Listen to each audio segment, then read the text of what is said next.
जादुई गाउन का घर। बहुत समय पहले की बात है। गुजरात के एक छोटे से गांव में शीला नाम की एक बहुत समझदार औरत रहती थी। शीला का इस दुनिया में कोई नहीं था।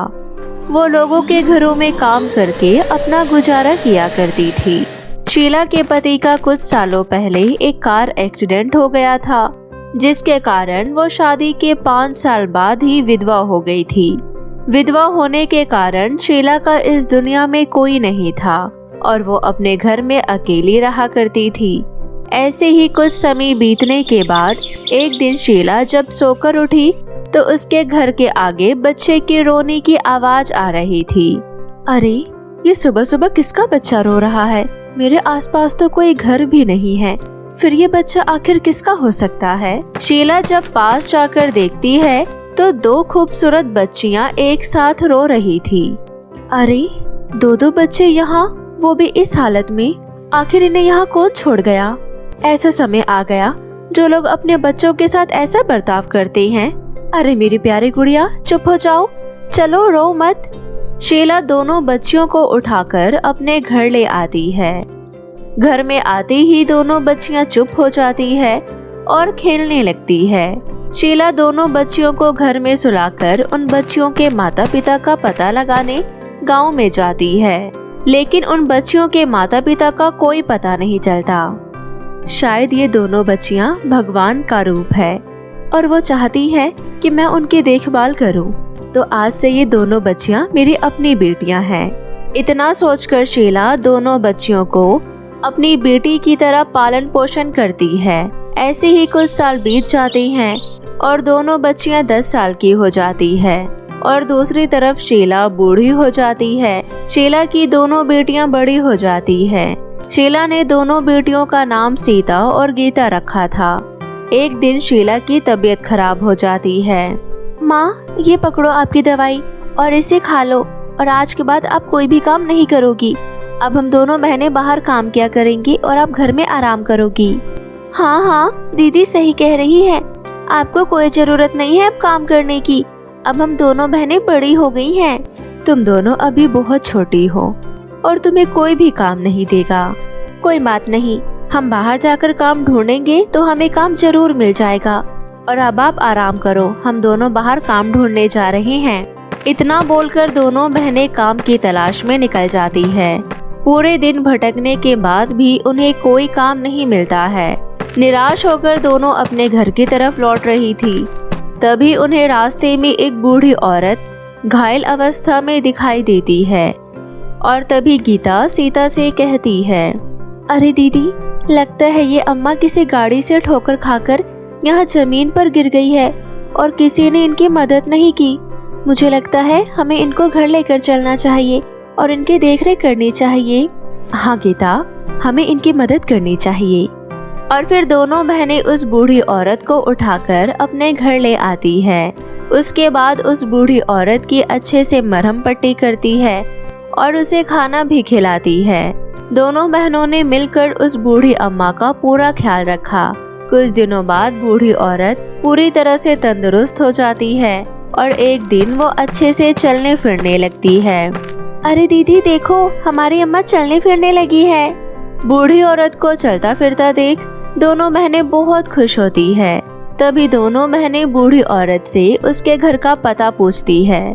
अरे वाह, क्या बात है अम्मा जी, अब आप अच्छे से चलने फिरने लगी हो, तो क्यों ना हम दोनों मिलकर आपको आपके घर छोड़ आए। बेटा, जिस दिन मेरा एक्सीडेंट हुआ था उस दिन तुम दोनों मुझे अपने घर ले आई और तुमने मेरी बहुत देखरेख की।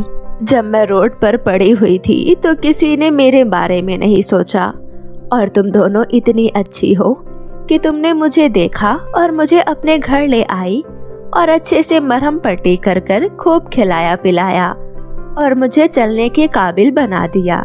मैं तुम्हारा धन्यवाद करना चाहती हूँ। तुम दोनों मेरे साथ मेरे घर चलो और मुझे भी वहीं छोड़ देना और मैं तुम्हें अपना घर भी दिखा दूंगी। हाँ बिल्कुल अम्मा जी, हम भी यही चाहते हैं। अम्मा बिल्कुल ठीक हो गई हैं, तो अब आप अपने घर सही सलामत पहुंच जाइए, इसलिए हम आपकी मदद करेंगे। वहां खड़ी उनकी माँ शीला भी सीता की बातों में सहमति जताती है फिर सीता और गीता दोनों मिलकर अम्मा को अपने साथ ले चलती है। अम्मा रास्ता बताते बताते जंगल की तरफ से जाती है और कुछ ही दूरी पर पहुंचते ही अम्मा एक परी के रूप में बदल जाती है। और वहीं दूसरी तरफ दोनों बहनें अम्मा को परी के रूप में देख हैरान रह जाती है। तभी अम्मा कहती है, तुम दोनों मुझे देखकर हैरान मत हो, मैं एक जादुई परी हूँ। मैं जरूरतमंद लोगों की सहायता करती हूँ, जो दिल से भी अच्छे होते हैं और दूसरों की मदद करते हैं। जंगल में बहुत लोग आए, बहुत लोग गए, लेकिन तुम दोनों मुझे अपने घर ले गई और तुमने मेरा खूब ख्याल रखा। इसलिए मैं तुम्हें ये जादुई गाउन का घर दे रही हूँ। ये लो, ये जादुई गाउन का घर। ये कोई मामूली जादुई गाउन का घर नहीं है। ये ले जाकर तुम किसी खुले मैदान में रख देना। फिर ये जादुई गाउन एक विशाल जादुई गाउन का घर बन जाएगा और फिर तुम दोनों इस जादुई गाउन के घर में हंसी खुशी रह सकती हो। तुम्हें इस घर में किसी भी चीज की कमी नहीं होगी। जादुई परी दोनों बहनों से बहुत खुश होती है, इसलिए वो उन्हें जादुई गाउन का घर देती है ताकि वो अपनी जिंदगी हंसी खुशी गुजारे। और जादुई परी की बातें सुन दोनों बहनें सीता और गीता बहुत खुश होती है और फिर जादुई गाउन का घर ले जाकर अपने मन पसंदीदा जगह पर जाकर रख देती है। और जैसे ही जादुई गाउन का घर अपनी मनपसंद जगह पर रखती है, वो एक विशाल जादुई गाउन के घर में बदल जाता है। और फिर दोनों पुराने घर में जाकर अपनी माँ शीला को पूरी घटना के बारे में सारी बात विस्तार से बताते हैं। ये सुनकर शीला भी बहुत खुश हो जाती है और फिर सभी जादुई गाउन के घर में जाते हैं। जादुई गाउन के घर के अंदर किसी भी चीज की कोई कमी नहीं होती और वो घर बहुत ही सुंदर और बड़ा था। और इतने अच्छे और जादुई घर में पहुंचकर दोनों बहनें और उनकी माँ शीला का रूप बिल्कुल बदल जाता है और तीनों ही बहुत सुंदर दिखने लगती हैं। और फिर सभी हंसी खुशी मिलकर उस जादुई गाउन के घर में रहने लगती है। शीला की तबीयत अब बिल्कुल ठीक हो जाती है और इस तरह सभी गाँव वाले भी उनके घर में आने जाने लगते हैं और वे दोनों मिलकर सभी जरूरतमंद लोगों की मदद करते हैं। तो मेरे प्यारे दोस्तों, कैसी लगी आपको हमारी ये कहानी, हमें कमेंट करके ज़रूर बताएं। एक सुंदर से गांव में बबली नाम की लड़की अपनी चाची रजिया और चाचा मोहन के साथ रहती थी। कुछ साल पहले एक सड़क दुर्घटना में उसके माता पिता की मृत्यु हो गई थी। तब से बबली अपनी चाची चाचा के घर पर ही रहती थी। बबली की चाची ने उसे अपने घर में जगह सिर्फ एक नौकरानी की दी थी, जबकि उसके चाचा उसे अपनी बेटी के बराबर ही मानते थे। रजिया बबली को बिल्कुल भी पसंद नहीं करती थी। वो बबली को फटे पुराने कपड़े दिया करती थी और खाने के लिए बासी खाना। रजिया की भी एक अपनी बेटी थी जिसका नाम पायल था, लेकिन पायल में पूरे अपनी माँ के गुण थे। वो बहुत ही घमंडी थी। फिर एक दिन मोहन बबली और पायल के लिए सुंदर सुंदर ड्रेस लेकर आता है, जिसे देखकर रजिया बहुत गुस्सा होती है और वो बोलती है, आप इस मनहूस के लिए ड्रेस क्यों लेकर आए हो? अभी कुछ दिन पहले ही मैंने पायल की सारी ड्रेस इसी को दे दी थी। पैसे कोई पेड़ पर नहीं लगते जो आप इस मनहूस पर इतना पैसा खर्च कर रहे हो। इस मनहूस के लिए कपड़े लाने की क्या जरूरत थी? अरे रजिया, तुम इतना गुस्सा क्यों कर रही हो? कितने समय बाद मैंने इसके लिए एक ड्रेस ला कर दी है और तुम उस पर भी गुस्सा कर रही हो। अरे चिल्लाओ नहीं तो और क्या करूं? एक एक पैसा कमाने में कितना समय लगता है, ये बात आपको समझ नहीं आती है क्या? तुम तो बिना सोचे समझे इतने पैसे खर्च कर देते हो। एक बात मैं बोल देती हूँ, अगर इस मनुष्य को इस घर में रहना है तो जैसा मैं कहूँगी वैसे ही रहेगी। चाचा चाची सही तो कह रही है। मेरे पास अभी पायल के पुराने बहुत सारे कपड़े पड़े हैं, मैं वही पहन लूंगी। आप दोनों मेरी वजह से झगड़ा मत कीजिए। पायल, ये लो, ये कपड़े तुम ही अपने पास रख लो, मुझे ये कपड़े नहीं चाहिए। और चाचा जी, आज के बाद आप मेरे लिए कुछ भी मत लाइएगा। आप मुझे अपने घर में रख रहे हो और 2 वक्त का खाना दे रहे हो, इतना ही मेरे लिए काफी है। इतना बोलकर बबली अपनी आंखों में आंसू लिए वहाँ से चली जाती है। फिर एक दिन जब बबली कपड़े धोकर कुएं पर रख रही थी, तभी गलती से रजिया की बहुत महंगी साड़ी कुएं के अंदर गिर जाती है, जिसे देखकर बबली बहुत डर जाती है। हे भगवान, मुझसे इतनी बड़ी गलती कैसे हो गई? मुझसे चाची जी की साड़ी कुएं में कैसे गिर गई? अब चाची मुझे बिल्कुल भी नहीं छोड़ेंगी और आज तो चाचा जी भी घर पर नहीं है। आज तो मुझे पिटने से कोई नहीं बचा सकता। अब मैं क्या करूं? मैं तो कुएं में जाकर साड़ी भी नहीं ला सकती। बबली के पीछे ही खड़ी रजिया बबली की सारी बातें सुन लेती है और फिर वो गुस्से में आकर बबली से कहती है, ओ मनहूस, तूने मेरी इतनी महंगी साड़ी कुएं में गिरा दी। मुझे तो ये पहले से ही पता था कि तू हमारे अच्छी चीजें को देखकर बहुत जलती है। आज देख मैं तेरे साथ क्या करती हूँ और मैं भी देखती हूँ आज तुझे बचाने के लिए कौन आता है। अरे नहीं नहीं चाची जी, मुझे माफ कर दीजिए।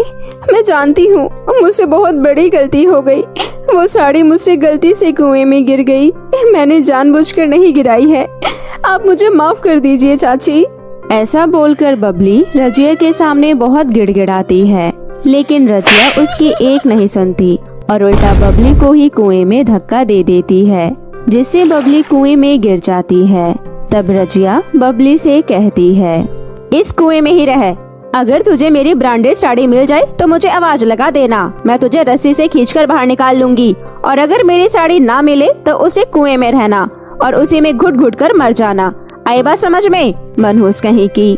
ऐसा बोलकर रजिया गुस्से से अपने घर चली जाती है और यहाँ दूसरी तरफ बबली कुएं के द्वारा किसी दूसरी ही दुनिया में पहुँच गई थी। वहाँ पर बहुत ही सुंदर सुंदर वातावरण था। जगह जगह पर कलरफुल फूल लगे हुए थे, सुंदर सुंदर तितलियाँ थी और वहाँ पर ये सब देखकर बबली बहुत खुश हो जाती है। अरे वाह, कितनी सुंदर जगह है। चाची जी ने तो मुझे कभी नहीं बताया कि कुएं के अंदर इतनी सुंदर दुनिया है। कितने सुंदर सुंदर फूल और तितलियां हैं। इतनी सुंदर जगह को देखकर तो मेरा दिल ही खुश हो गया और मैं तो भूल ही गई। मैं तो यहाँ चाची जी की साड़ी ढूंढने आई हूँ। अगर मैं बिना चाची जी की साड़ी लिए घर गई तो चाची जी मुझे घर से निकाल देंगी। मुझे जल्दी से साड़ी ढूंढनी होगी, लेकिन यहाँ तो दूर दूर तक साड़ी दिख ही नहीं रही है। मैं आगे चलकर देखती हूँ। ऐसा बोलकर बबली साड़ी की खोज में आगे की ओर चल देती है। आगे चलते चलते बबली को एक छोटी सी कुटिया के आगे बूढ़ी औरत बेहोश पड़ी हुई दिखाई देती है, जिसे देखकर बबली उस बूढ़ी औरत को घर के अंदर तक ले जाती है और अच्छे से उसकी सेवा करती है। बबली उस बूढ़ी औरत के लिए स्वादिष्ट सा सूप बनाती थी और उसे जल्दी से स्वस्थ कर देती है। तभी कुछ ही दिनों में वो बूढ़ी औरत एकदम ठीक हो जाती है। वो बुढ़िया बबली से कहती है, बेटा, तुमने एक अनजान बुढ़िया की मदद की। तुम मेरी सेवा में दिन रात लगी रही। तुम्हारी मेहरबानी की वजह से मैं ठीक हो गई। पर मैं ये पूछना चाहती हूँ बेटी कि तुम यहाँ किस लिए आई हो? दादी, आप ठीक हो गई, मेरे लिए इतना ही काफी है। मेरे माता पिता बचपन से ही नहीं है। मैं अपने चाची चाचा के साथ रहती थी। चाची मुझ पर बहुत जुल्म करती थी। मजबूरी में मुझे उनके साथ ये सारे अत्याचार सहने पड़ते हैं और आज मुझसे उनकी साड़ी गलती से कुएं में गिर गई तो उन्होंने धक्का मारकर मुझे कुएं में ही गिरा दिया। मैं उन्हीं की साड़ी खोजने के लिए यहाँ आई हूँ। बेटा, मैं तुम्हें यहाँ की कुछ खास चीजें दिखाना चाहती हूँ। यहाँ पर एक सोने और एक चांदी की जादुई नदी है। तुम उसे देखना चाहोगी? हाँ हाँ, क्यों नहीं दादी, मैं उसे क्यों नहीं देखना चाहूँगी। आप मुझे लेकर चलिए। ऐसा कहकर दादी बबली को जादुई नदियों के पास लेकर चलती है। इतनी सुंदर नज़ारे को देखकर बबली बहुत खुश हो जाती है। तब दादी कहती है, बेटा, तुम्हारे सामने जादुई 2 फ्रॉक सोने और चांदी की नदी है। अगर तुम जैसे ही कोई भी एक जादुई सोने की फ्रॉक पहनोगी तो तुम्हारे पास बहुत सारा ज्ञान हो जाएगा। तुम बहुत ही बुद्धिमान और ज्ञानी लड़की बन जाओगी। और अगर तुम जैसे ही चांदी की नदी का फ्रॉक पहनोगी तो तुम्हारे पास ढेर सारे सोने, चांदी, हीरे मोती आ जाएंगे। फिर तुम्हें कभी भी पैसों की कमी महसूस नहीं होगी। फिर तुम्हें पूरे जीवन कोई भी काम करने की भी जरूरत नहीं पड़ेगी। तो अब तुम मुझे बताओ बेटा कि तुम्हें ढेर सारा सोना चाहिए या ज्ञान की बातें? दादी जी, मुझे ज्ञान चाहिए, क्योंकि इस दुनिया में ज्ञान से बढ़कर कुछ नहीं है। जब तक हम लोगों की मृत्यु नहीं हो जाती तब तक हम लोगों के साथ सिर्फ ज्ञान ही रहता है और धन तो एक न एक दिन खत्म हो ही जाता है। आप मुझे ज्ञान दे दीजिए ताकि मैं अपना ये ज्ञान दूसरों को भी दे सकूं। बबली की इस उच्च विचार को सुनकर दादी बहुत खुश हो जाती है। तभी दादी सोने की नदी की एक फ्रॉक बबली को दे देती है। फ्रॉक पहनने के बाद बबली बहुत ही खूबसूरत दिखने लगती है। वो फ्रॉक पूरी तरह से सोने की थी। बेटा, तुमने सोने की फ्रॉक की नदी चुनी है, इसलिए तुम अब अपने घर जा सकती हो। तुम एक बहुत अच्छी और ईमानदार लड़की हो। बेटा, तुम जानती हो यहाँ पर जब भी कोई आता है तो वो ज्यादातर चांदी की नदी को ही चुनता है, जिससे वो अपने घर कभी नहीं जा पाता। पर तुम अपने घर जा सकती हो बेटा। ऐसा बोलकर वो बूढ़ी दादी बबली को उसके घर पर पहुंचा देती है। बबली को इतने सुंदर ड्रेस में और उसके साथ ढेर सारे सोने चांदी के सिक्के और हीरे मोती को देखकर रजिया बहुत गुस्सा हो जाती है और फिर वो बबली से कहती है, तेरे पास इतना सारा सोना कहाँ से आ गया? तू कहीं से चोरी कर कर आई है ना? तो तू मुझे जल्दी से बता दे। रजिया के पूछने पर बबली उसे सारा सच बता देती है, जिसे सुनकर रजिया बहुत खुश हो जाती है और फिर वो सोने के लालच में आ जाती है। और फिर रजिया अपनी बेटी को खूब सारा सोना चांदी लाने के लिए उसी कुएं में धक्का दे देती है। लेकिन वहां पहुंचने के बाद पायल ना तो उस बुढ़िया की मदद करती है और जब वो बुढ़िया किसी तरीके से पायल को जब उस नदी के पास लेकर जाती है तो पायल वहाँ पर चांदी की नदी अपने लिए पसंद करती है। वो बूढ़ी औरत खूब जोर जोर से उस पर हंसती है और जैसे ही वो उसे चांदी की नदी की एक फ्रॉक निकाल कर देती है तब उसे बताती है अगर तुम सोने की फ्रॉक लेती तो तुम घर जा सकती थी, लेकिन तुमने चांदी की फ्रॉक ली है, इसलिए तुम घर नहीं जा सकती। तुम्हारे पास खूब सारा सोना चांदी हीरा मोती तो रहेगा, लेकिन तुम अपने घर कभी नहीं जा पाओगी। और यहाँ बहुत देर तक रजिया कुएं के पास बाहर खड़ी होकर पायल का इंतजार करती रहती है कि पायल अब आएगी और वो आकर मुझे बहुत सारा सोना चांदी देगी। लेकिन ऐसे ही बहुत साल बीत जाते हैं और पायल उस कुएं से कभी बाहर नहीं आती। रजिया को अपनी गलती का बहुत एहसास होता है। अब रजिया किसी भी चीज का कभी भी लालच नहीं करती और वो बबली को ही अपनी बेटी समझकर सुखी से पालती है और उसे हमेशा खुश रखती है। तो मेरे प्यारे दोस्तों, कैसी लगी आपको मेरी ये कहानी? मुझे कमेंट करके जरूर बताएं और इसे अपने दोस्तों के साथ भी शेयर करें। और हाँ दोस्तों, अगर आपने अब तक मेरे चैनल को सब्सक्राइब नहीं किया है तो प्लीज जल्दी से नीचे लाल बटन दबाकर अभी कर ले। तो मिलती हूँ आपसे फिर किसी नई कहानी के साथ। तब तक के लिए आप अपना ध्यान रखें। बाय बाय दोस्तों।